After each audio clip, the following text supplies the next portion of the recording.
tem algo que sabemos que é bem complicado de fazer, é um filme de guerra, especialmente se for de época antiga. Já analisei aqui antes a infamigerada adaptação de H.G. Wells A Guerra dos Mundos do diretor Timothy Hines em 2005.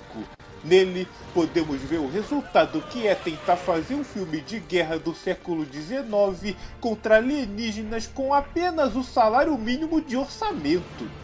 Um retrato fiel ao livro, mas completamente destrambelhada de defeitos especiais que só agridem os olhos do espectador, especialmente dos artistas gráficos em ver uma cena pior que a outra, parecendo cutscenes mal feitas de jogo de PlayStation 1. É por isso que, em caso de orçamento limitado, é sempre bom limitar o escopo da história, senão fica difícil levar seu filme a sério. Que tal vermos um exemplar mais contido, onde em vez de alienígenas em um passado distante, veremos soldados durante a Segunda Guerra Mundial enfrentando os vilões mais odiados da nossa realidade, os nazistas?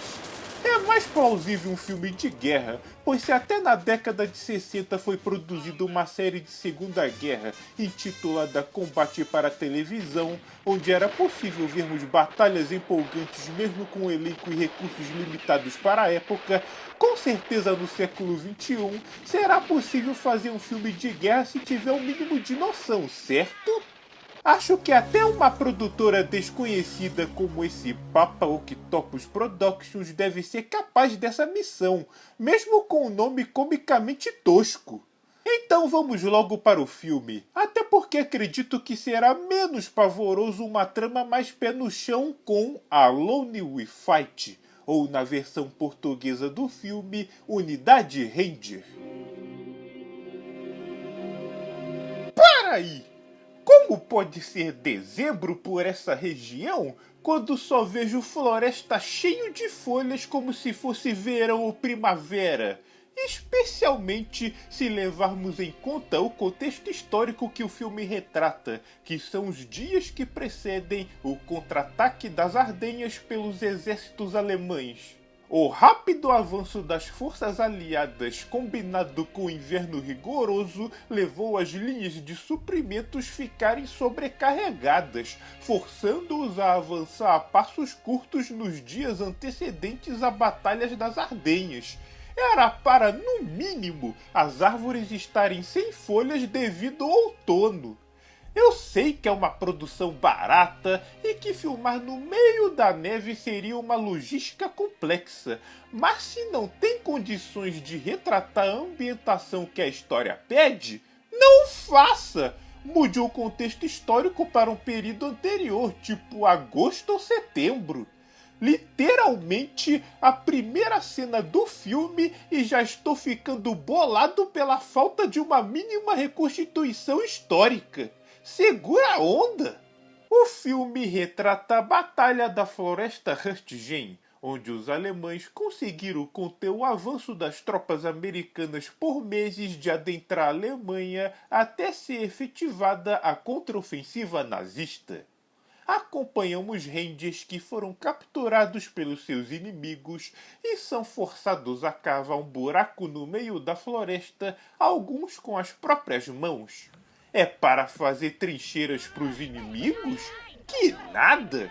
Estamos lidando com nazistas. Na verdade, estão cavando suas próprias sepulturas e vão descobrir da pior forma possível. Acorda, pessoal! Isso é uma execução sumária!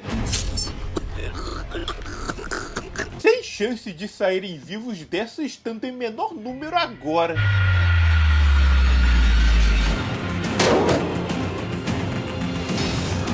As chances de sobrevivência sobem significantemente quando, mesmo após anunciar para o inimigo que você iria atacar com um grito desses, esses dois pamonhas à esquerda por alguma razão não puxam o gatilho e lhes executam. Eu me pergunto se o diretor do filme é aficionado pelos trapalhões na Guerra dos Planetas por colocar toda a sequência de luta em câmera lenta. Graças aos alemães com reflexos de bicho preguiça, deram sorte de apenas um deles ter levado chumbo.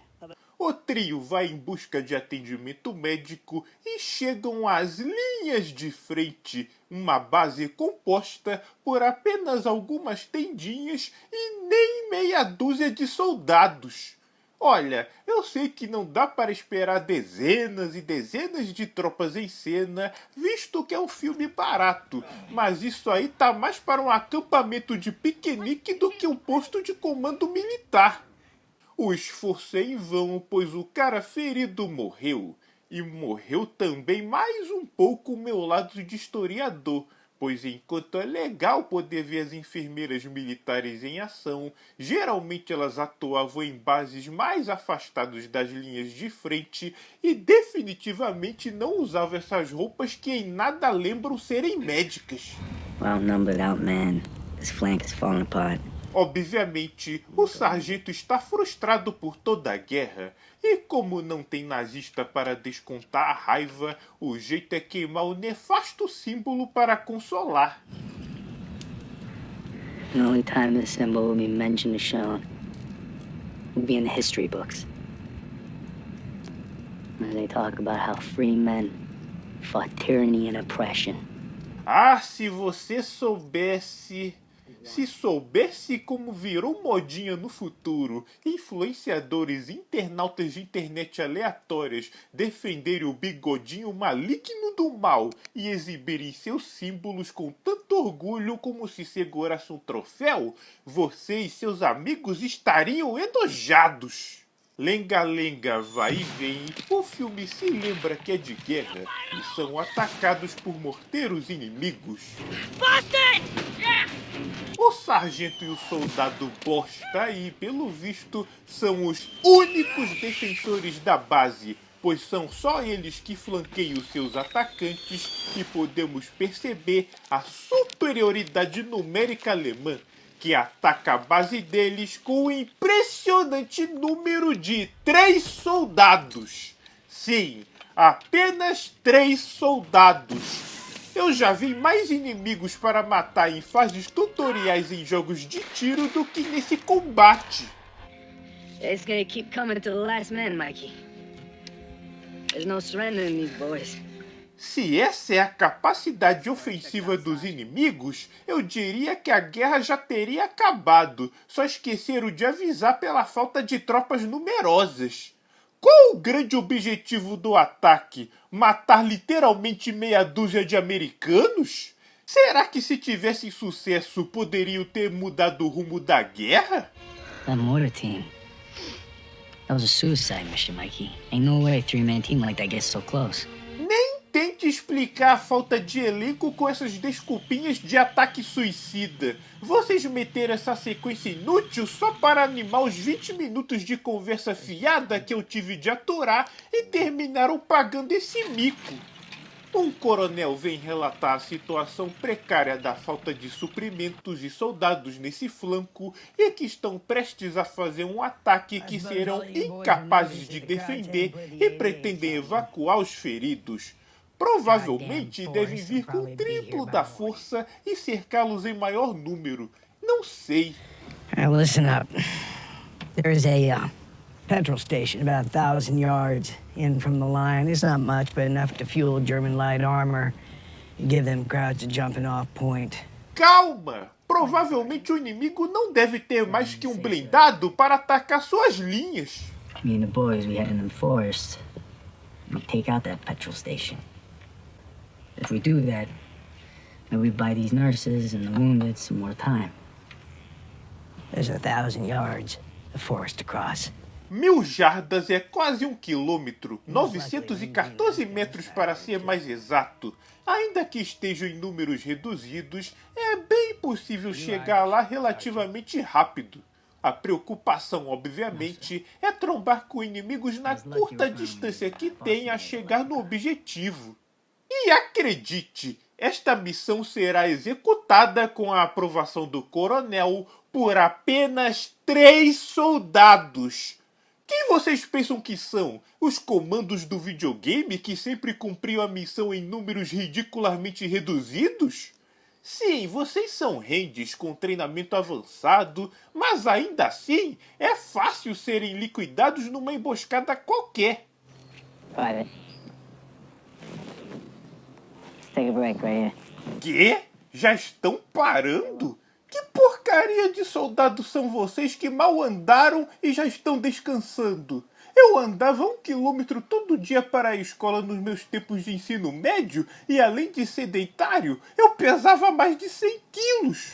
Based on the map, we got another 700 yards before we hit the petrol station. Isso nem dá 300 metros. You keep going at this pace, you should get it there in about 2 hours.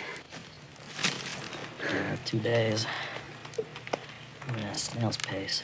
E põe velocidade de caracol nisso, soldado. Além de estarem arrastando o pé como se tivessem grilhões amarrados nas pernas, cansam mais rápido que um gordo sedentário como eu mesmo do passado. Devem estar andando em círculos no meio dessa floresta. Não é possível. Se já estão assim sem nenhum inimigo os assolar, imagina quando tiver. Aliás, falando nisso, acabaram de ter 1/3 da força de ataque neutralizado por um maldito franco-atirador escondido no mato. Eu estou falando que uma força de 3 soldados para atacar qualquer coisa é insuficiente por causa desse tipo de emboscada. Atirador liquidado, a dupla dinâmica, ou lerdânica mais apropriadamente, composta pelo sargento e soldado bosta, prossegue em sua missão, encontrando mais chucrutes pelo caminho. Bem, 2 deles apenas. Não sei se notou, mas se seu inglês estava em dia, o nome do filme é Alone We Fight, que traduzido diretamente significa Sozinhos Nós Lutamos. E realmente devo dizer que esse filme faz jus ao seu nome, pois todo o combate até então são um número reduzido de soldados de ambos os lados que parece menos uma guerra e mais um embate de soldados que desertaram das linhas principais e estão trocando chumbo entre si. Olha só! O moedor de carne alemão. Essa arma sim poderia parar uma companhia inteira se bem posicionada. Vai dar um trabalhão para liquidar essa posição. Além dos soldados terem o físico de caracóis, tem a conveniência de roteiro do lado deles? Vou considerar isso uma metáfora da bomba que é esse filme, que de tão vergonhoso, nem a produtora do filme reconhece no repertório já curto deles. E continuando os absurdos, apesar de provavelmente já ter passado metade do caminho da trajetória de menos de 1 quilômetro de distância, os dois preferem passar a noite dormindo e continuar a trajetória amanhã. Eu não acredito nisso! Esses soldados levaram a sério demais o termo ir com calma ao executar a missão. Acredito que até o Chapolin, que é mais rápido que uma tartaruga, chegaria ao objetivo mais rapidamente que esses 2 palermas. Na manhã seguinte, eles finalmente chegam no tal depósito de combustíveis, que mal tem barris. Pela quantidade de barris, não deve nem abastecer 4 ou 5 tanques direito. E considerando que a escala da guerra nesse filme é bem reduzida para o padrão do filme, realmente será um golpe decisivíssimo contra os alemães destruir tal quantidade de combustível, visto que é o maior número de soldados alemães que vemos em cena até então. A dupla lerdânica surpreende os nazistas com uma granada diretamente em cima dos barris, que surpreendentemente não causam uma grande explosão. Mais impressionante ainda são os alemães que pegam cobertura atrás desses barris, igual os inimigos imbecis de videogame que se protegem atrás de barris explosivos só para facilitar a vida do jogador. E nesse caso facilita a vida dos protagonistas, que depois da jornada épica de menos de 1 quilômetro de distância, eles merecem essa facilidade para compensar a tortuosa missão. A dupla lerdânica dá o fora dali, mas os alemães os perseguem ferrenhamente em busca de vingança, tornando a fuga deles uma missão quase impossível. Um vai cobrindo o outro conforme se retiram de toda forma que podem, desde usando balas até granadas. Mas o inimigo também tem seus próprios explosivos e estão dispostos a usá-los.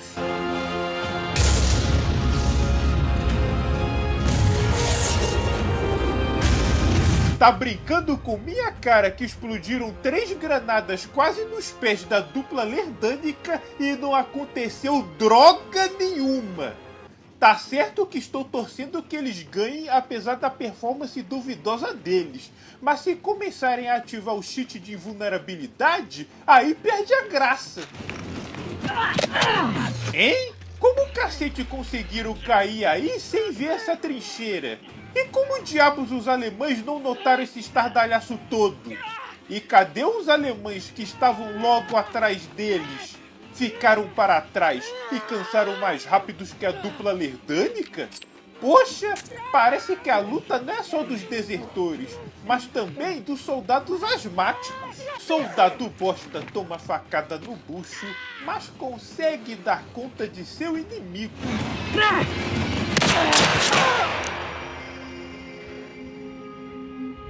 Mikey?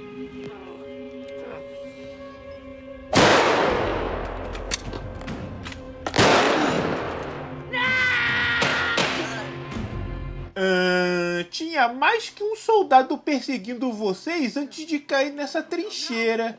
E eu sei que deve estar adrenilado de ver seu amigo levar 2 chumbos no peito, mas acho altamente improvável que vá se levantar e ajudá-lo como se a facada na barriga fosse apenas um mero arranhão, muito menos carregá-lo nas costas de volta às linhas aliadas.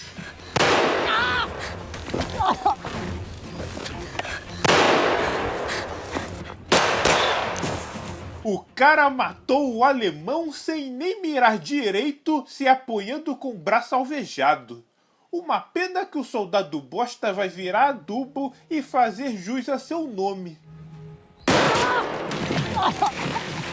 Pelo visto a missão realmente se tornou suicida e ele já era. Uai! O alemão acertou bala nele e não foi atrás? Quem era o atirador? O Jaiminho? Tá querendo evitar a fadiga para não conferir se matou seu inimigo? Bem, de qualquer modo, nosso sargento se arrasta para suas linhas, mas um blindado alemão o intercepta. Por sorte, a mira deles vem diretamente da academia de Stormtroopers, e eu digo os verdadeiros Stormtroopers alemães, lhe permitindo esperar tempo suficiente para que um tanque americano venha no último momento possível para salvá-lo da morte certa.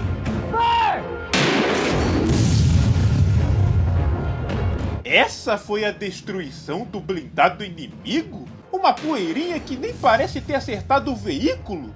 Caramba! Eu sei que a produção é barata, e quando já acho um feito eles terem acesso a 2 blindados para fazer o filme, percebo que quase toda a grana da produção provavelmente foi para isso mesmo e faltou mostrar uma explosão decente nesse final pela falta de dinheiro.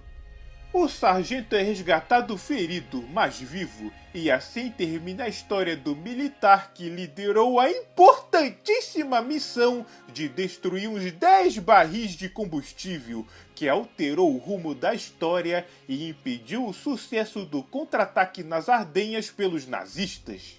Se o filme erra grotescamente em retratar uma batalha da guerra no inverno sem nenhuma neve, pelo menos o filme acertou no fato dos alemães sofrerem pela falta de combustível em seus veículos e que cada gota de gasolina importava para eles, e portanto a importância desta missão de ataque, ainda que minimalista.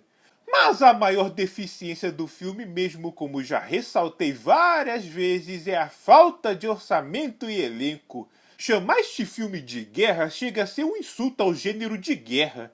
Já vi tiroteios mais intensos em episódios de TV da série Combate dos anos 60 do que essa droga de filme feita em 2018. Mais barato que isso, talvez só as vendas de DVD do filme, que totalizaram 70 mil dólares. Vendendo tão pouco assim, não é à toa que não vejo mais filmes em produção na Papa Octopus Productions desde 2020. Se não faliram, provavelmente estão envergonhados, e com essa pérola dá para imaginar o nível dos outros filmes. É por isso que eu digo, se tem pouca grana para produzir um filme, não tente ambientá-lo num contexto que exige superprodução para ser minimamente convincente. E eu não achei que eu ia me pegar defendendo um certo filme, apesar do gênero diferente. Mas por mais visualmente desgraçado que seja o Guerra dos Mundos de Timothy Hines, pelo menos quando rolava um quebra-pau na tela, parecia que a escala das batalhas eram grandiosas, ainda que muito mal feitos. Aqui é o contrário. Não tem muito defeito especial, e quando tem, as lutas não parecem nem ser combates nada importantes, e só estão aí para encher linguiça e estender o tempo do filme. Portanto, se você aspira a ser um cineasta, comece por baixo com histórias simples, mais pé no chão, e depois, se o orçamento permitir, vai ampliando a escala. Pode ser? Dito isso, até a próxima!